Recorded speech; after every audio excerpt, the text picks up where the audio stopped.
that if we go to the exosphere, can we experience vacuum or still will there be gravity? The attractive force between two bodies. If you take Earth has what we can call as a sphere of influence. But otherwise, Earth will exert a force on any other object depending on the distance between that object and Earth. Similarly, other bodies also. So gravity is nothing but a force which exists between two bodies depending on their masses and the relative distance. That magnitude is different. Now other thing is, when you go beyond it from Earth's surface, as you keep going up, the atmosphere density keeps on decreasing. So we say typically about 10 to 12 kilometers is where significant atmosphere is there. So beyond that, when you go, then density is so less, then what you can call as vacuum you will encounter. So as you go farther and farther away from any body, planetary body, the atmosphere of that body will not be present and you will encounter hard vacuum. That's what it is. Thank you, sir. So myself Namrata Bagare from 10th, and my question is that many of the students who pass from the professional colleges try to get jobs abroad. What do you think is the reason for it? Can we find a solution for it, sir? See, when a person acquires some knowledge and skill, as an individual, what he wants to do is, he wants to get the best of opportunity. So now, in India, we got independence in 1947. So before that, what was the situation? We were a country which was ruled by others. And they were exploiting all the resources here, and they were taking away the raw material from this place, convert it into finished products, bring it back, sell here, and in the process exploited. So when they left India, they had left the financial or economic conditions so poor that it was very difficult for even survival. So we had to build the country back into a stage where anybody here feels comfortable, living standards go up, etc. So in the intervening period, those who acquired knowledge and skills found better opportunities outside. So that is one reason why they were going out. Second reason why they were going out is, see, in the country itself, we have huge population. So there is always too much of a competition for anything that has to be done here. So even those who could not compete in this environment and found competition elsewhere better, so they used to go out. But then, if our country has to improve, and if our country has to benefit, will somebody else come and do work for us? We only have to work and improve. So last 7.5 decades, 75 years, today we call it as Amrit independence. No? So people in this country have put their sweat and blood and converted the situation into what we see today. From a place which was very low in the international economic sphere, today we are among the fastest growing economy. We have reached the 5th position of largest economy, and very soon we'll be reaching the top post. If that top post has to be reached, all of you have to work, put your efforts. But then notwithstanding that, coming to your question, why people were going outside was primarily they found better opportunities and they thought that it is good for themselves to take advantage of that situation and flourish. But there were also others who stayed back and then put their efforts and improved the situation here. Today, there are more and more people who want to come to India and do work here. That is because we are one of the fastest growing economy. And very soon, when new people start providing much better educational capabilities in the country, people from other places will come to India for even study. That was the scenario thousands of years back. Nalanda University, Takshashila University was the best university in the globe. And people used to come there, and even in that institute, if they were not getting, they were in second tier, third tier institution. They will study there and then gradually move to the higher education. So it's always the effort is we want to achieve the best, and those who are capable of doing reach the place first. Till that time, others will aim for that. So today, Indians were, lot of people wanted to go to Western countries because standard of living is better there, and with less personal difficulties, they can pursue their interest. Their interest could be technical, whatever profession, etc. But then gradually what happens is scenario changes. Now India is also trying to bring in lot of capabilities. The solution ultimately is we need to create a situation here where everybody else should aspire. I want to go there, I want to experience this. So if we can build up, see why Vijaya school is preferred compared to many other schools, because teachers here are dedicated, they try to take care of the interest of the student. So people find that this is a better school compared to the other one. So that means if you can make people feel aspirant, then it will come.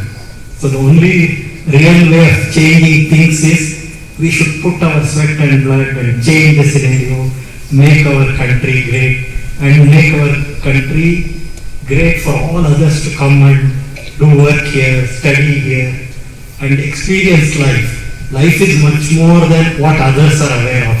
It's only the Indian wisdom which has shown to the world that it is not just aspiring for personal comforts that is the end of life. Life has many more aspects. That is where the spirituality of this land has shown to the world that life is much beyond what we aspire for normally. Thank you. Thank you, sir. This is from class 10C. My question is that some theories suggest that the Big Bang was started by the singularity. But where did the singularity come from? Was the singularity end of another universe? Yeah, so still theories which have not yet got established. Still effort is going on. Today with the kind of observations that are being made, for example, James Webb Telescope, it's able to look much farther and in some specific wavelengths. Even our own astrosat, for example, was able to look at a specific region in the universe where nobody had picked up signal earlier in far ultraviolet. That means as we keep observing more and more, these observations are being fitted into the models, theories, and these theories or simulation models on computers are being run. Now today, people are trying to build computers with bigger capability, capacity, higher speeds, etc. Today all this has not got established, so still there is more information to be gathered. But one of the things that is currently talked about is like what you are saying, a Big Bang occurred and that occurred from a singularity. Now today another thought process that could be there is black holes are devouring every matter. So suppose black holes keep coalescing and then keep on taking all the matter into its fold and can it become a singularity at the end of some time? That's another thought process. So like that, discussions are going on. So there is plenty of opportunity to analyze this, study, do research, and if you look at our own theories also, that everything started from a vibration or a sound. So that's another equivalent of Big Bang theory which is there. But these are all areas ripe for more research. It is not a closed chapter. Sir, I have another question. What made the universe to expand itself in more than the speed of light in first 10 to the power minus 35 seconds of Big Bang? Okay, so this again, what made it, still the answer has to be found. So what has happened is being observed, and I'm not sure whether when you are saying it went faster than speed of light, whether it is correct or not, but otherwise these are still under research which is going on. Thank you, sir. My name is Chinmay. I am from class 10B. I have a question to you. As the former chairman of ISRO, what is your advice for the youths of India? Thing is, we are looking at making India self-reliant and also provide in India a capability where people live comfortably and pursue pursue their whatever aspirations in a comfortable manner. So for this, what ISRO did was to provide specific information. You need to go outside Earth and then make observation, provide communication, navigation, broadcasting, all and observation, Earth observation, all these capabilities. So a technology development it did. But that alone is not sufficient. We need to improve in all spheres of life. First and foremost, everybody should be able to live comfortably without difficulty, getting their 2 square meals a day or even more if they want, and then pursue their activities. So for that, the country has to struggle. And like earlier also I pointed out, will somebody else come to this land and make this land a better place to live? What do you think? Will somebody else come and do it for us? No, we only have to do. So if we have to do, we have to create appropriate environment, we have to bring education, knowledge, ability to analyze, ability to create new things, and ability to perceive and tackle problems. So that capability we have to build. And that can happen only through those who are ready to acquire new knowledge, new capability. See, we have created a scenario up to now based on what we learned and whatever wisdom we have. But then when you come into operation, you have that backdrop. But on that backdrop, you have to take it forward and grow. So that is a challenge. So challenge for you is to learn the process of learning, and then have the desire to contribute to society and contribute to the growth of the country and humanity at large. So my advice is, do what you need to do at that point of time to the best of your ability in a focused manner and in a teamwork, not only as an individual. As an individual, when we can do limited things. But if you work as a team, we can achieve great things. Thank you, sir. My question is, what is India's space mission after Chandrayaan 3? Chandrayaan 3 itself is an attempt to correct the problem we faced in Chandrayaan 2 lander. But beyond Chandrayaan 3, we also have one mission called Aditya. Aditya is a mission which is the satellite will be looking at sun 24/7 continuously, and through that learn how sun throws out material into its atmosphere, what is called coronal mass ejection or particulate matter which it throws, and also the various aspects of sun's functioning itself.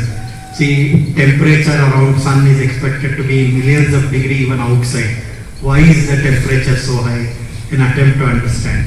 And also sun is responsible for many things that happen on Earth. And then during coronal mass ejection time, there are disturbances that are happening. So how can we understand this? For all that, this Aditya mission is there.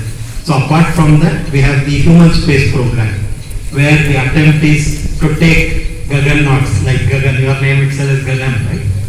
Okay. So we are thinking of sending Gagannauts to go beyond Earth, orbit around Earth, and bring them back safely. And beyond that, you have got space stations and so many things. So those are the programs. Thank you, sir. Myself Karwala. So my question is, many people say that our Indian scientists invented many things during the Vedic time and it was copied by the Western scientists. Is it true or false? What you need to understand is, if you look at our own heritage, of maybe around 800 to 900 years back, when the Mughal invasion started, they destroyed much of our higher institutions, higher education institutions like Takshashila and all that. They also, for reasons unknown, had the habit of burning out all the material, books and all that. So at that time, all higher education things were lost. Then later, even the other education system was changed. So we went through the colonial things. But coming back to your question, see, if human beings were able to, even what you can call as Panchan, predicting eclipses, etc. precisely, what does it tell? It tells they had made observations of the celestial objects, and then by continuous observation they were able to correlate how and why certain things happen. And dividing the celestial thing into 12 zones and then various nakshatras, etc., they were able to precisely time things. They were able to correlate when will rain occur in a particular region. That was all empirical information, but with consistent recorded observation. So if you take that point of view, it's very difficult not to believe that our forefathers or yesterday's people had knowledge which is much more than what we are made to believe by our education system through whatever school books, etc., that we are being taught. All this tells us that we had a very bleak past. Doesn't make sense, because what is there in this land, both in terms of wisdom and their ability to comprehend universe, is so far greater that slowly things are coming back into prominence. How many of the things that were written in what you can call Tadapatri or palm leaves, etc., they are being actually deciphered. So definitely knowledge existed in this land much before Westerns learned. Sir, my last question. Sir, Aryabhata we invented zero, and also still we are known as the developing country. Why, sir? Because such a great land we have in, but also we are known as developing country, and other countries are already developed. Why can't we? No, why can't we is a question. That's where you are attempting and you are reaching. But the other question is, see, nominally what happens? Suppose there is always people aspire for things. See, suppose you are a sportsman and you are a runner, then you want to run 100 meters fastest.